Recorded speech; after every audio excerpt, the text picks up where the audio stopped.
छंद शास्त्र के प्रणेता पिंगलाचार्य माने जाते हैं। पिंगलाचार्य माने जाते हैं। छंद शास्त्र के प्रणेता पिंगलाचार्य माने जाते हैं। छंद किसे कहते हैं वो हमने पिछली क्लास में जाना था। छंद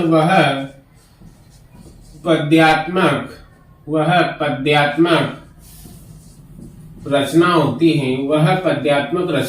हैं जो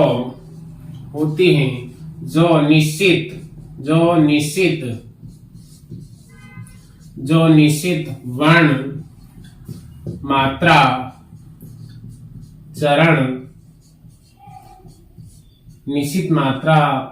चरण यति गति और गण में आबद्ध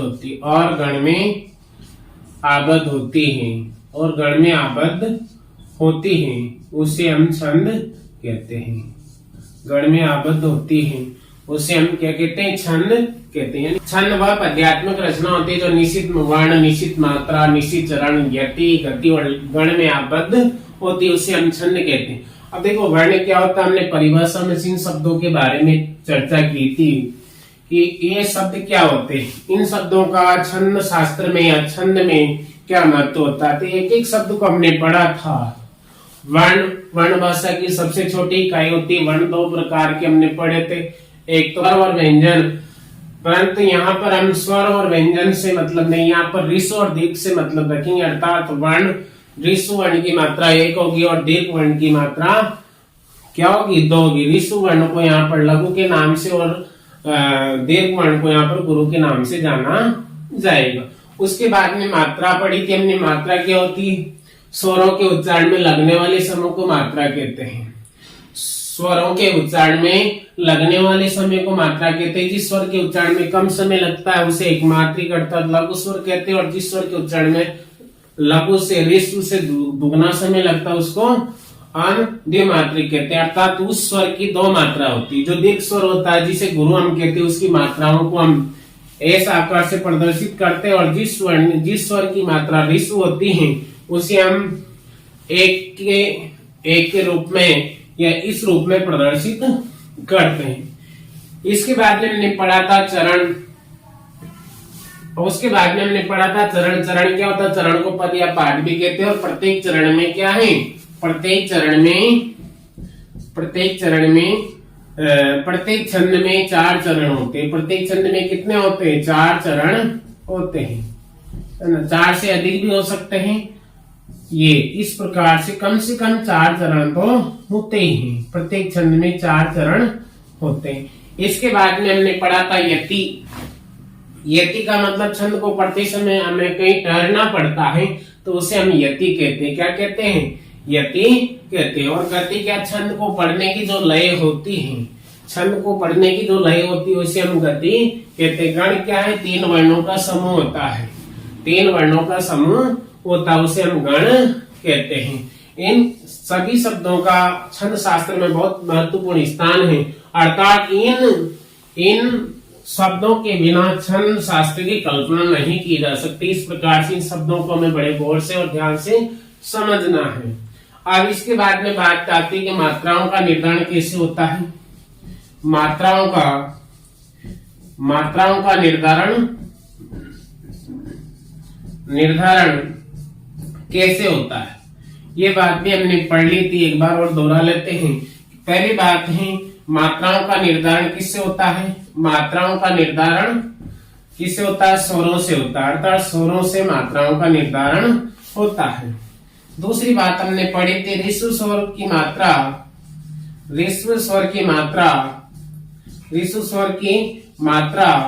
क्या होती है? लघु। और दीर्घ स्वर की मात्रा क्या गिनी जाएगी? गुरु। ऋस्व स्वर की मात्रा लघु और दीर्घ स्वर की मात्रा क्या होगी? गुरु होगी। क्या होगी? गुरु। ये बात भी हमने पढ़ ली थी। इसके बाद में तीसरे नंबर पर हमने पढ़ा था आधे वर्ण के पहले वाला जो वर्ण है वो क्या माना जाएगा? आधे अक्षर या आधे वर्ण के पहले वाला जो वर्ण है, आधे वर्ण के पहले वाला वर्ण क्या गिना जाएगा? गुरु गिना जाएगा। पहले वाला वर्ण गुरु माना जाएगा, गुरु गिना जाएगा। आधे वर्ण के पहले वाला वर्ण गुरु गिना जाएगा, चाहे वो ऋषु है, लेकिन आधे वर्ण से पहले अगर है और उसके बाद में क्या है, ऋषु वर्ण है, लेकिन उसके बाद में आधा वर्ण आ रहा है तो उसे गुरु माना जाएगा। चौथी बात हमने पढ़ी थी, संयुक्ताक्षर। संयुक्ताक्षर से पहले वाला वर्ण क्या गिना जाएगा? गुरु गिना जाएगा। ऋषु होने पर भी उसे गुरु गिना जाएगा। क्यों गिना जाएगा? क्योंकि वह संयुक्ताक्षर जो है विभिन्न एकाधिक वर्णों के मेल से बने, इसलिए जो उसका जो आधा अक्षर होता है, जैसे स त्र गे संयुक्ताक्षर है, स त्र गे और स्र, इन संयुक्ताक्षरों के आगे वाले जो वर्ण हैं वो आधे अक्षर हैं, अर्थात वो स्वर रहित है, अर्थात वो व्यंजन है, और उनका मिलन किसमें हो जाएगा? आगे वाले, चाहे ऋषु स्वर हो या दीर्घ स्वर हो। अगर ऋषु होगा तो वो गुरु गिना जाएगा, ऋषु होगा तो क्या गुरु गिना जाएगा? गुरु। अगर वो पहले से दीर्घ स्वर है अर्थात गुरु है तो गुरु गिना जाएगा। और ये जो वर्ण है ये क्या है? अगर इसमें क्या है, एक ही स्वर है, ऋषु स्वर की मात्रा है तो लघु गिना जाएगा, और दीर्घ स्वर की मात्रा हो जाती है तो गुरु गिना जाएगा। पांचवा नियम हमने पढ़ा था कि यदि किसी वर्ण के ऊपर अनुस्वार लगा हो, किसी वर्ण के ऊपर अनुस्वार लगा हो तो वो ऋषु होने पर भी क्या गिना जाएगा? गुरु गिना जाएगा। तो अनुस्वार का ये महत्व है, अर्थात ऋषु होने पर भी क्या गिना जाएगा? गुरु गिना जाएगा। इसके आगे हमने छठा नियम पढ़ा था मात्राओं से संबंधित, उसमें था छठे नियम में कि मात्रा निर्धारण में चंद्र बिंदु का कोई महत्व नहीं होता। चंद्र बिंदु का कोई महत्व, ये अगर किसी भी शब्द के ऊपर अगर चंद्र बिंदु लगा है तो मात्रा निर्धारण में उसका कोई प्रभाव नहीं पड़ेगा, कोई प्रभाव नहीं होगा। जैसे ऋषु है तो ऋषु रहेगा और दीर्घ है तो दीर्घ रहेगा, अर्थात चंद्र बिंदु से उस वर्ण पर कोई प्रभाव नहीं पड़ेगा। इस प्रकार से हमने ये बात पहले की क्लास में पढ़ ली थी। अब आज हम पढ़ेंगे छंदों के प्रकार। छंद के प्रकार।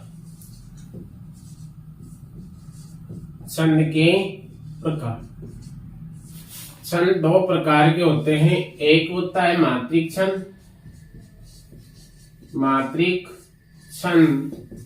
और दूसरा है वर्णिक छंद।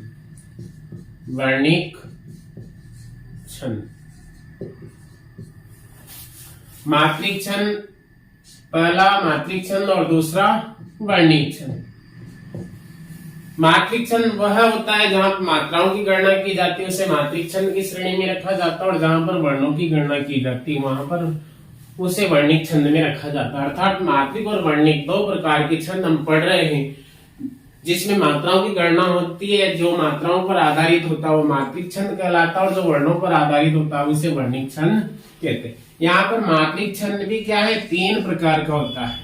कितने प्रकार होते हैं? मात्रिक छंद के भी 3 प्रकार होते हैं।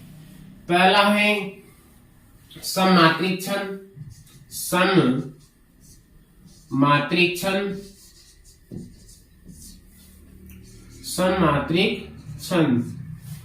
दूसरा है अर्धसममात्रिक छंद।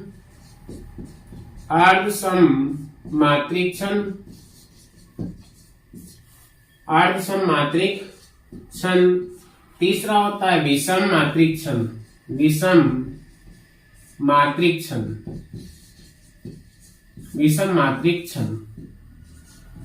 अर्थात मात्रिक छंद कितने प्रकार के हो गए? 3 प्रकार के। सममात्रिक छंद, जिस छंद के चारों चरणों में समान मात्राएं होती है, वो क्या होता है? सममात्रिक छंद होता है। और जिस छंद के असमान चरणों में, अर्थात सम और विषम में अलग अलग मात्राएं होती है, सम चरणों में बराबर और विषम चरणों में बराबर मात्रा। अर्धसम का मतलब 4 चरण है, 4 चरण में सम चरणों में बराबर और विषम चरणों में बराबर होती हैं। वहां पर अर्ध सममात्रिक छंद होता है, और जो इन दोनों में नहीं होता है वो विषम मात्रिक छंद होता है। यानी हर चरण में, यानी जिसके 4 से अधिक चरण होते हैं, जिस छंद के 4 से अधिक चरण होते हैं वह विषम मात्रिक छंद कहलाता है। अब सममात्रिक छंद में देखिए आप, चौपाई छंद, प्रत्येक चरण में इसके समान मात्राएं होती है, इसलिए इसे सममात्रिक छंद में हम पढ़ते हैं, सममात्रिक छंद। दूसरा आप देखिए हरि गीतिका, हरि गीतिका, ये भी सममात्रिक छंद, यानी इसके भी प्रत्येक चरण में क्या है, समान मात्राएं होती। अर्ध सममात्रिक छंद, अर्ध सममात्रिक छंद में दोहा और इसका उल्टा एकदम, दोहे का उल्टा सोरठा, इस प्रकार से ये क्या है, अर्ध सममात्रिक छंद है तो मात्रिक, लेकिन अर्ध सम के सम चरणों और विषम चरणों में मात्राएं बराबर होती है। और विषम मात्रिक छंद में कुंडलियां और छप्पे, कुंडलियां और छप्पे छंद आते,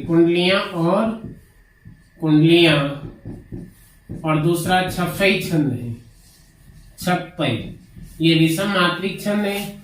अब यहाँ पर देखिए वर्णिक छंद भी 2 प्रकार के होते हैं। वर्णिक छंद भी कितने प्रकार के, 2। एक तो गणबद्ध होता है जिसमें गण में आबद्ध रचना होती है, गणबद्ध, निश्चित गण होते, गणबद्ध छंद, यानी जिसमें निश्चित गण बनते हैं, ऐसा छंद। और एक गणमुक्त छंद। वर्णिक छंद भी क्या है, 2 प्रकार के, गणमुक्त छंद अर्थात जिसमें गणों की संख्या निश्चित नहीं होती है।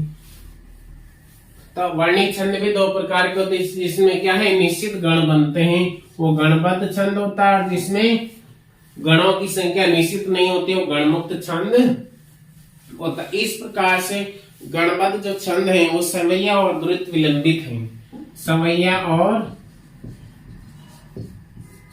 छंद, और दूसरा है द्रुत विलंबित छंद, यानी इनमें गणबद्ध हैं, ये निश्चित गण बनते हैं, और कवित गणमुक्त छंद है, कवित गणमुक्त छंद है। इस प्रकार से हमने छंदों के 2 प्रकार पढ़े हैं, पहला मात्रिक और दूसरा वर्णिक। फिर मात्रिक छंद के 2 प्रकार हमने पढ़े, सममात्रिक छंद, यानी जिसमें समान मात्राएं होती हैं वो सममात्रिक। अर्ध सममात्रिक छंद, वह छंद जिसमें सम और विषम चरणों में बराबर मात्राएं होती हैं। विषम मात्रिक छंद, वह छंद जिसमें 4 से अधिक चरण होते हैं, यानी जो दोनों में शामिल नहीं होता वो विषम मात्रिक छंद होता है। वर्णिक छंद जिसमें वर्णों की गणना होती है। गणबद्ध छंद जिसमें निश्चित गण होते हैं। गणमुक्त छंद जिसमें निश्चित गण नहीं बनते। और गण क्या होता है, 3 वर्णों के समूह को गण कहते हैं।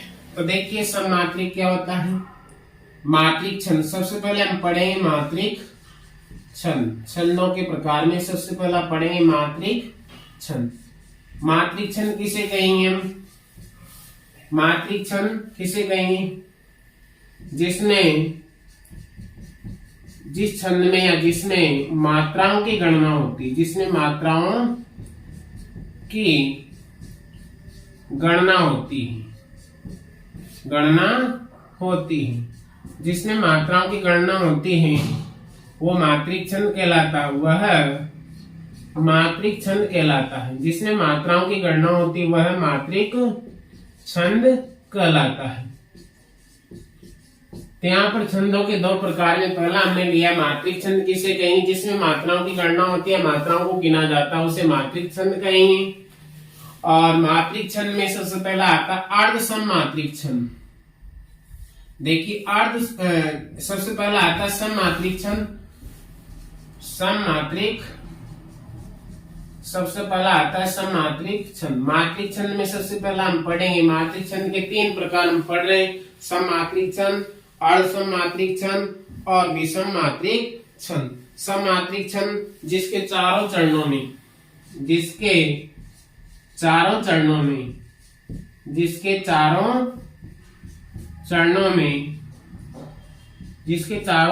में समान मात्राएं होती हैं, कौन सा छंद कहलाएगा, सममात्रिक छंद। समान मात्राएं होती हैं। दूसरा हम पढ़ रहे हैं अर्धसममात्रिक छंद। अब देखिए दूसरे नंबर पर अर्धसममात्रिक छंद। अर्धसममात्रिक छंद देखिए, अर्ध यानी आधे, सम यानी समान, मात्रिक यानी मात्रा, अर्थात आधे चरणों में यानी 4 चरणों में जिसमें समान होती है सममात्रिक छंद, और जिसके चारों चरणों में समान होती है सममात्रिक छंद हो जाता है। और जिसके अर्ध सम, अर्ध शब्द आगे लगा यानी आधे चरणों में यानी सम और विषम चरणों में बराबर मात्राएं होती है, यानी जिसके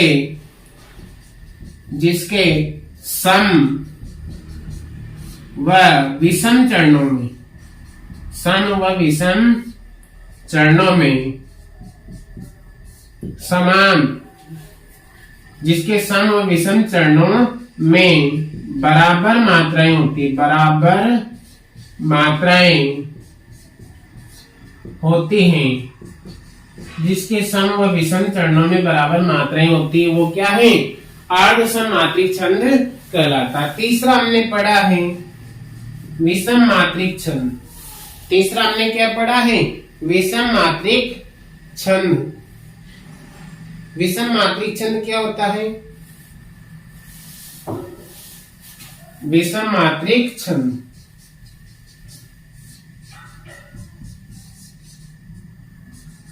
विषम मात्रिक छंद यानी जिसमें 4 से अधिक चरण होते, 4 से अधिक, जिसमें 4 से अधिक 6 चरण होते हैं, 4 से अधिक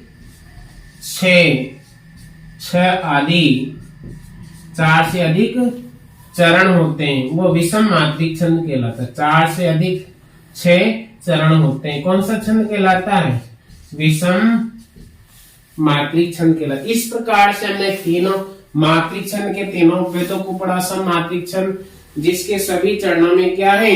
चारों चरणों में समान मात्राएं, सम मात्रिक। अर्ध सम जिसके सम और विषम, सम का मतलब यहाँ पर दूसरा चौथा चरण और विषम का मतलब पहला तीसरा चरण में बराबर मात्राएं होती है। विषम मात्रिक छंद वह होता है जिसमें 4 से अधिक चरण होते हैं, यानी 6 आदि, 6 से भी 8 भी हो सकते हैं, तो ऐसा कोई छंद है तो वह विषम मात्रिक छंद कहलाता। अब आता है इनके बाद में वर्णिक छंद।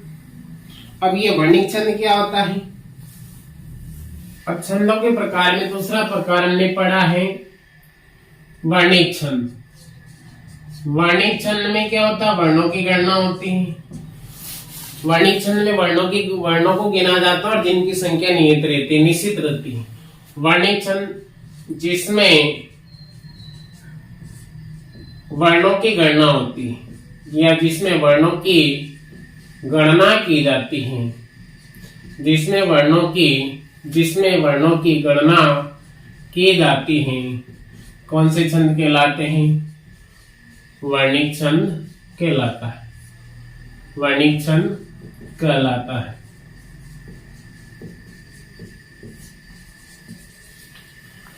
वर्णिक छंद जिसमें वर्णों की गणना की जाती है वो वर्णिक छंद कहलाता है, अर्थात जिसमें वर्णों की संख्या नियत रहती है, निश्चित रहती है, उसे हम वर्णिक छंद कहेंगे। वर्णिक छंद में भी हमने 2 प्रकार के पढ़े। एक तो होता है गणबद्ध छंद। अब देखो वर्णिक छंद में गणबद्ध छंद क्या होता है? जिसमें गण निश्चित रहते हैं, वर्णों के साथ साथ गणों की संख्या भी निश्चित रहती है। वह छंद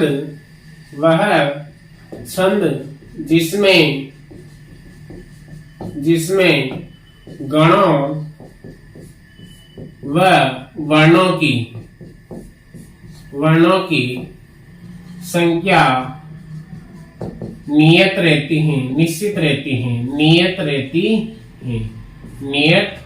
रहती है।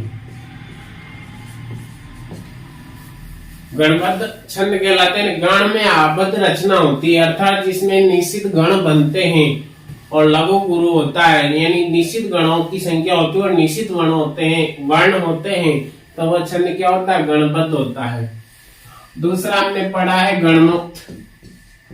गणमुक्त छंद। गणमुक्त छंद क्या होता है? वह छंद जिसमें वर्णों की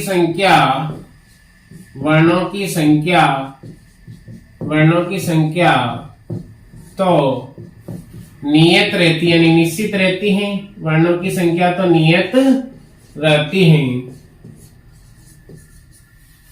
परंतु गणों की संख्या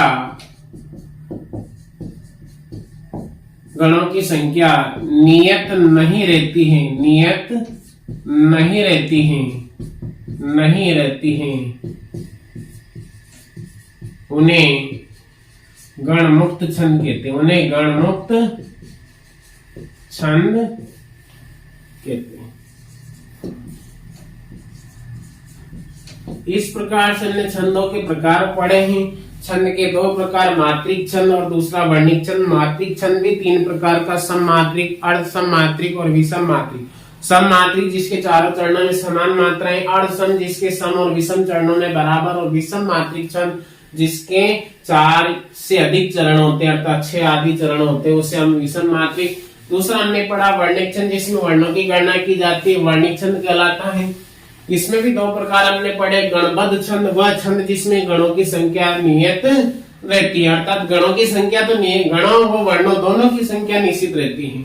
दूसरा हमने पढ़ा गणमुक्त छंद, वह छंद जिसमें वर्णों की संख्या नियत रहती है परंतु गणों की संख्या नियत नहीं रहती, उन्हें गणमुक्त छंद कहते हैं। वे गणमुक्त छंद कहलाते हैं। कौन? सबसे पहले पढ़ेंगे मात्रिक छंद, और मात्रिक छंद में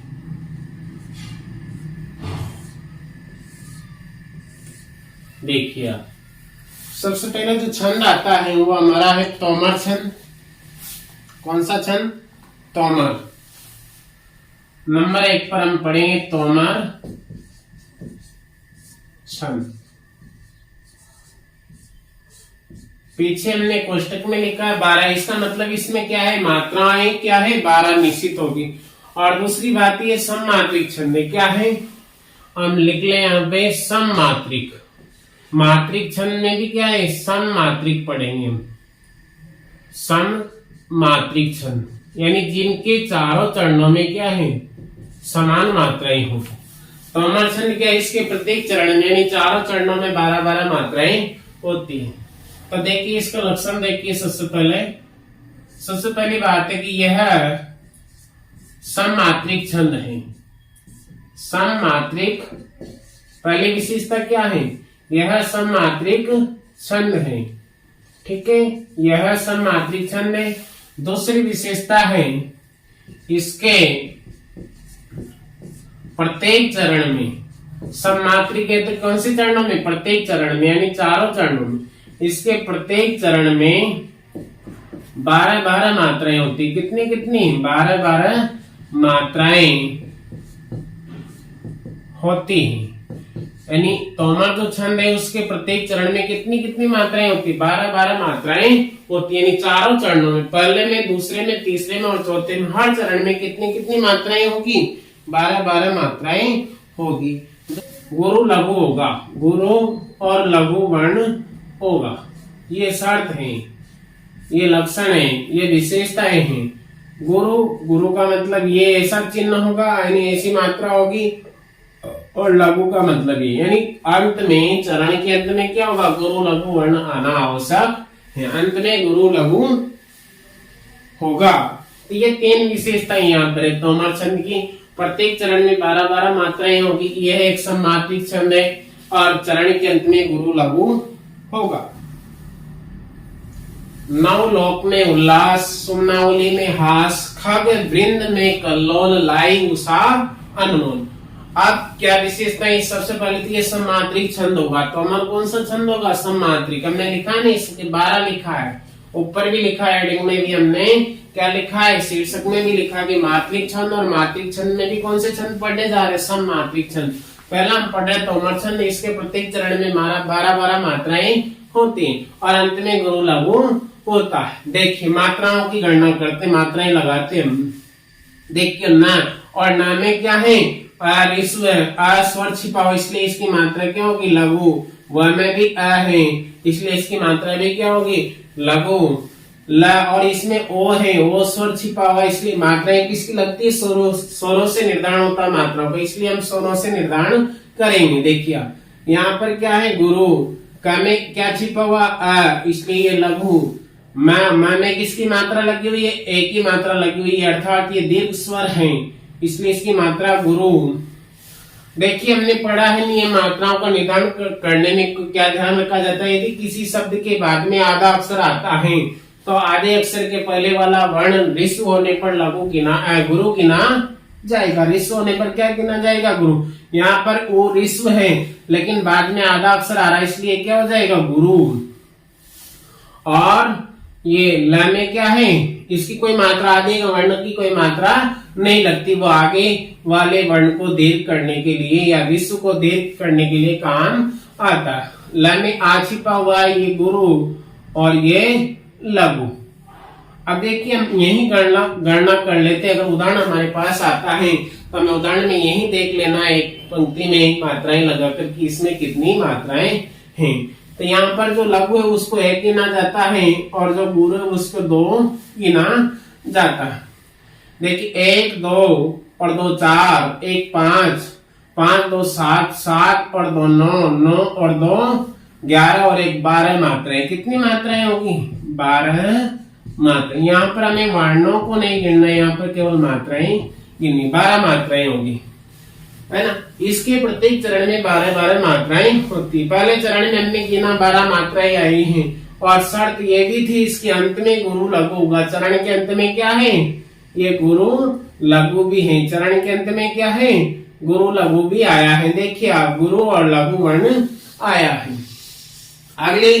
अगले चरण में देखिए छोटे उ की मात्रा, तो यहाँ क्या होगा, ऋसु होगा, यहाँ भी ऋसु होगा। यहाँ आ स्वर है, गुरु, यहाँ ऋसु, यहाँ गुरु, यहाँ गुरु, यहाँ गुरु, यहाँ ऋसु। अब देखिए लघु, देखिए 1 2 4 5 2 7, 7 और 2 9, 9 और 2 क्या कितने होते, 11 और 1 12। अर्थात इस दूसरे चरण में भी कितनी मात्राएं हैं, 12 मात्राएं हैं। कितनी मात्राएं हैं, 12। और अंत में क्या है, गुरु लघु है। अंत में क्या होना चाहिए, गुरु लघु होना चाहिए। तीसरा चरण देखिए, यहाँ लघु देखो, वृंद आया हुआ, इसलिए रे की स्वर है, लेकिन यहाँ पर आगे कोई रे स्वर है लेकिन आगे कोई वर्ण नहीं है, इसलिए ये क्या है, रे का कोई आगे वाले वर्ण पर प्रभाव नहीं पड़ेगा। लेकिन बाद में न है और ये ऋस्व है, इसलिए इस न का प्रभाव पड़ेगा और वो क्या हो जाएगा, गुरु हो जाएगा। न आगे वाले वर्ण में मिलेगा। और द क्या है, आधा है, द क्या है, ऋस्व है, यहाँ पर क्या हो जाएगा, गुरु, ये गुरु हो जाएगा और ये गुरु। देखिए 1 2 और 2 4, 1 5, 5 2 7 और 7 और 2 9, 9 और 2 11 और 1 12। कितनी मात्राएं हैं, 12 मात्राएं। तीसरे चरण में भी क्या है, 12 मात्राएं हैं और यहाँ पर अंत में क्या है, गुरु लघु है। आगे देखिए अब चौथा जो चरण है, यहाँ पर गुरु, यहाँ लघु और यहाँ गुरु लघु लघु गुरु लघु। देखिए 2 2 4 और 1 5, 5 2 7, 8 9 और 2 9 और 2 11 और 1 12। इस प्रकार से यहाँ पर भी 12 मात्राएं हैं, 12 मात्राएं। और अंत में क्या है, गुरु लघु है।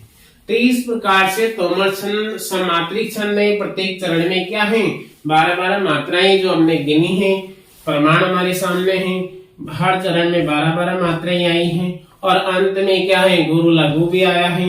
ये देखो गुरु लघु हर चरण में। तो इस प्रकार से छंद बहुत सरल बिंदु है हमारे काव्य शास्त्र का छंद। अगर हम ध्यान से समझे और मात्राओं का निर्धारण करना अगर हमें आता है, गणों में बांधना, यति गति चरण, ये सब हमें आता है, इन शब्दों का हमें ज्ञान है, तो छंद हमारे लिए बहुत आसान रहेगा।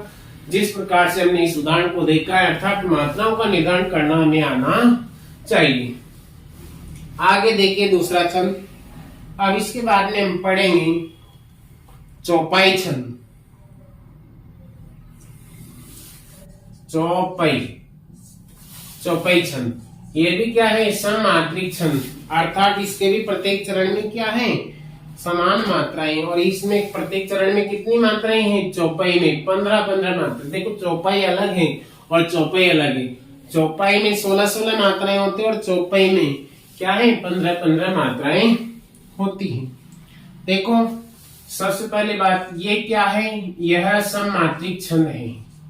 सममात्रिक, यह सममात्रिक छंद है,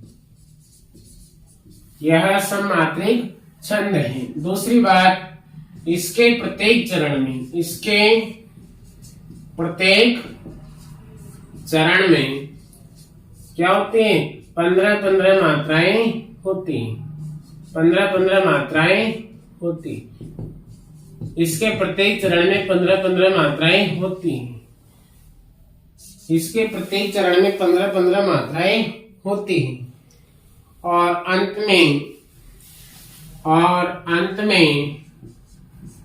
में गुरु लघु, इसमें भी क्या होता है, अंत में गुरु लघु होता है, गुरु लघु गण मात्राएं। देखिए तो चौपाई क्या है, यह सममात्रिक छंद यानी समान मात्राएं प्रत्येक चरण में, और प्रत्येक चरण में 15-15 मात्राएं, अंत में क्या है होगा, गुरु और लघु मात्रा होगी। देखिए वीर भूमि यह राजस्थान, जननी हमारी सब गुण खान, जननी के पुर के अभिमान, अम सिंहों की संतान, अम है सिंहों की संतान। देखिए अब मात्राओं की गणना करते हैं, अर्थात मात्रा निर्धारण करते हैं। सबसे पहले क्या है, वह गुरु लघु लघु लघु गुरु, और यहाँ पर आधा बढ़ने बाद में दिए गुरु हो जाएगा, ये गुरु ये लघु। देखो मात्राओं पर गणना करते हैं, 2 और 1 3, 2 और 1 3, 3 2 5, 1 6 7 8, 8 2 10, 10 और 2 12, 12 और 2 14 और 1 15 मात्राएं। कितनी मात्राएं होगी, 15 मात्राएं। देखो अंत में क्या आना चाहिए, गुरु लघु, ये अंत में गुरु लघु भी आया है। दूसरे चरण में मात्राओं का निर्धारण करते हैं, लघु लघु लघु लघु गुरु गुरु लघु लघु लघु लघु गुरु लघु। देखो 1 2 3 4, 2 6, 6 और 2 8, 9 10 11 12, 12 2 14 और 1 15। कितनी मात्राएं होगी, 15 मात्राएं होगी। कितनी होगी, 15 मात्राएं होगी। अंत में क्या है, हमें गुरु लघु भी देखना है, क्योंकि ये भी हमारे चौपाई छंद की विशेषता है। तीसरा चरण में मात्राओं का निर्धारण करते, लघु लघु गुरु लघु लघु गुरु लघु लघु गुरु लघु। 1 2 3, 3 2 5, 6 7, 7 और 2 9 10 11, 11 और 2 13 14। देखिए आप कहीं न कहीं हमने गड़बड़ किए हैं। लघु लघु लघु गुरु लघु लघु गुरु लघु लघु गुरु और लघु। 1 2 3, 3 2 5, 1 6 7, 7 और 2 9, 1 10, 10 और 1 11, 11 और 2 कितने हो जाते हैं, 11 2 13, 1 14 मात्राएं।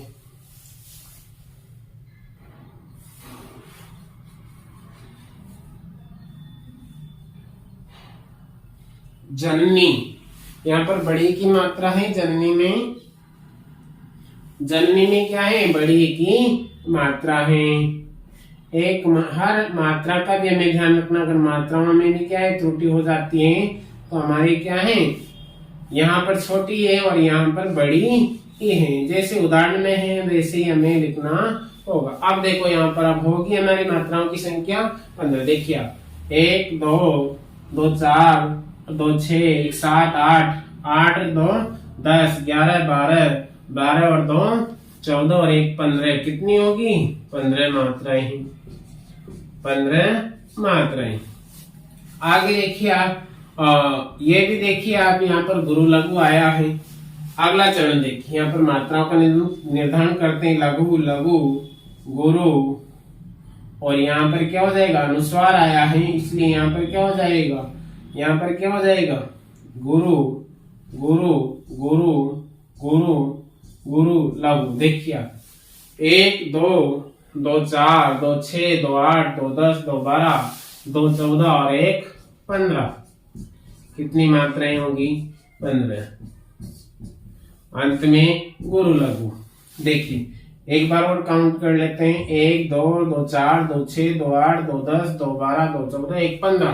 15 मात्राएं और अंत में क्या है, गुरु लघु आया है। इस प्रकार से चौपाई छंद में प्रत्येक चरण में 15-15 मात्राएं होती है, अंत में क्या है, ये भी हमें ध्यान रखना है, गुरु लघु आता है। जैसे हमने तोमर छंद पढ़ा, प्रत्येक चरण में 12-12 मात्राएं होती और अंत में उसमें भी गुरु लघु आता है। इसी प्रकार से चौपाई छंद है, इसमें मात्राओं की संख्या 15-15 होती है प्रत्येक चरण में, क्योंकि सममात्रिक है और अंत में गुरु लघु आता है। तीसरा जो छंद है चौपाई, वो था चौपाई और ये है चौपाई। चौपाई छंद, और चौपाई छंद में एक मात्रा बड़ी इसलिए यहाँ पर मात्राओं की संख्या भी क्या हो जाती है, चौपाई से 1 बढ़ जाती है, अर्थात 16 हो जाती है। प्रत्येक चरण में 16-16 मात्राएं जिसके होती हैं वो चौपाई छंद होता है। और ये भी क्या है, ये भी क्या है, सममात्रिक छंद है। देखिए यानी चौपाई में एक मात्रा बढ़ाने पर उसके उदाहरण में चौपाई छंद हो जाता है। सबसे पहली बात, यह सममात्रिक छंद है। सममात्रिक का मतलब क्या है, ये हर इसमें लिखना है हमें, जो जैसा है वैसा ही हमें लिखना है। यह सममात्रिक छंद है। इसके प्रत्येक चरण में क्या है, प्रत्येक चरण में 16-16 मात्राएं होती। कितनी होती है, 16-16 मात्राएं। इसके प्रत्येक चरण में 16-16 मात्राएं होती। चौपाई छंद के प्रत्येक चरण में 16-16 मात्राएं होती। अंत में गुरु लघु, अंत में गुरु लघु ना हो, यहाँ पर मनाही है, अर्थात यहाँ पर क्या है, मनाही है। अंत में गुरु लघु ना हो, यानी ये नहीं, ये वर्ण नहीं, ये मात्राएं नहीं होना चाहिए। अंत में गुरु लघु ना हो, इसकी शर्त है।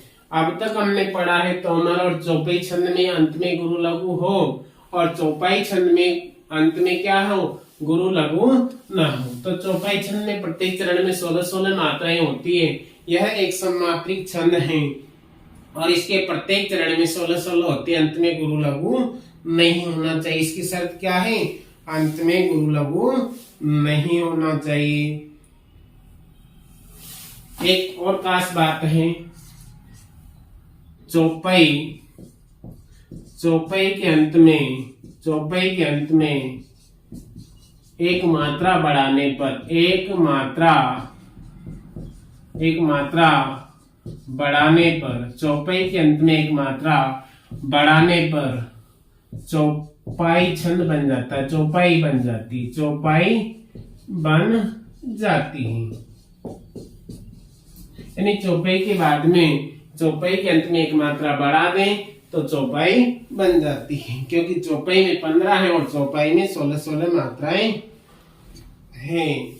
सुने जननी सुत बड़भागी, जो पितु मात वचन अनुरागी, तने मात पितु तोकन हारा, दुर्लभ जननी सकल संसार। तो चौपाई छंद एक सममात्रिक छंद है। प्रत्येक चरण में 16-16 मात्राएं होती है। अंत में गुरु लघु नहीं होना चाहिए और चौपाई के अंत में एक मात्रा बढ़ा दे तो चौपाई बन जाती है। मात्राओं का निर्धारण करते हैं। देखिए आप, छोटे ओ की मात्रा लघु लघु लघु लघु लघु, गुरु लघु लघु लघु लघु लघु, गुरु गुरु। देखिए मात्राओं की गणना करते हैं। 1 2 3 4 5, 5 और 2 7 8 9 10 11 12, 12 और 2 14, 14 और 2 16 मात्राएं हैं। कितनी मात्राएं हैं, 16 मात्राएं हैं। 16 मात्राएं। अंत में क्या नहीं होना चाहिए, गुरु लघु नहीं। लघु गुरु हो सकता है, गुरु गुरु हो सकता है, लेकिन शर्त क्या है, गुरु लघु नहीं होना। दोनों गुरु गुरु हो सकते हैं, लघु गुरु हो सकता है, लेकिन गुरु लघु नहीं होना चाहिए। आगे देखिए, गुरु लघु लघु गुरु लघु लघु लघु लघु लघु लघु गुरु गुरु। देखिए 2 और 2 4, 2 6 7 8 9 10 11 12, 12 और 2 14, 14 और 2 16। यहाँ पर भी कितनी मात्राएं हैं? 16 मात्राएं हैं। अंत में क्या है? गुरु गुरु है, अर्थात लघु गुरु गुरु लघु नहीं है, यहाँ पर गुरु लघु नहीं है और नहीं होना चाहिए। लघु गुरु हो सकता है या गुरु गुरु हो सकता है। आगे देखिए तीसरे चरण में लघु लघु लघु गुरु लघु लघु लघु गुरु लघु लघु गुरु गुरु। देखिए 1 2 3, 3 2 5, 1 6 7 8, 8 और 2 10, 11 12, 12 2 14 और 2 16। कितनी मात्राएं होगी? 16 मात्राएं। कितनी मात्राएं होगी? 16 मात्राएं। और अंत में क्या है? गुरु गुरु, अर्थात गुरु लघु नहीं है। चौथे चरण में देखिए लघु लघु लघु लघु लघु लघु लघु लघु लघु लघु गुरु। अनुस्वार लगा हुआ है संसार में, तो हमने पढ़ा है नियम, अगर किसी भी वर्ण के ऊपर किसी भी शब्द में अगर अनुस्वार लगा है तो वो रिस होने पर भी क्या गिना जाएगा? गुरु गिना जाए।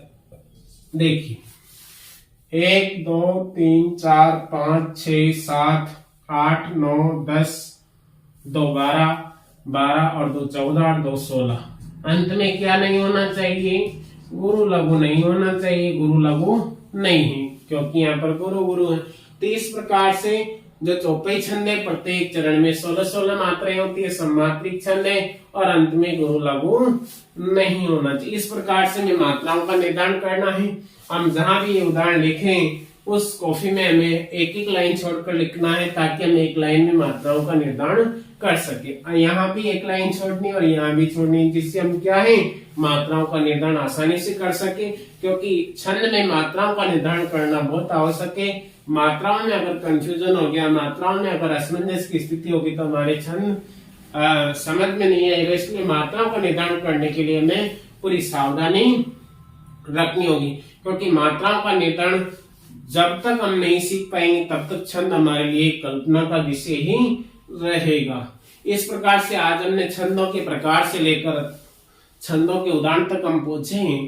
पहले हमने पढ़ा था छंद के प्रकार, मात्रिक छंद और वर्णिक छंद। मात्रिक छंद में 3 प्रकार के छंद हमने पढ़े हैं, सम, मात्रिक, अर्धसम और विषम। और वर्णिक छंद में हमने 2 प्रकार के छंद पढ़े, गणबद्ध और गणमुक्त। उसके बाद में हमने एक एक प्रकार को पढ़ा है और उसके बाद में हम पहुंचे हैं छंदों के ऊपर।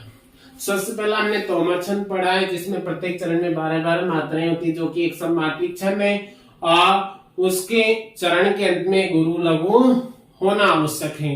दूसरा हमने पढ़ा है चौपाई छंद, जिसमें 15-15 मात्राएं प्रत्येक चरण में होती है, अंत में उसमें भी गुरु लघु होना आवश्यक है। तीसरा हमने चौपाई छंद पढ़ा है, जिसमें 16-16 मात्राएं होती है और चरण के अंत में क्या नहीं होना चाहिए? गुरु लघु नहीं होना चाहिए। ऐसी आकृति, ऐसी चिन्ह, ऐसी मात्राएं नहीं होना चाहिए। इस प्रकार से हमने एक एक उदाहरण को समझा है।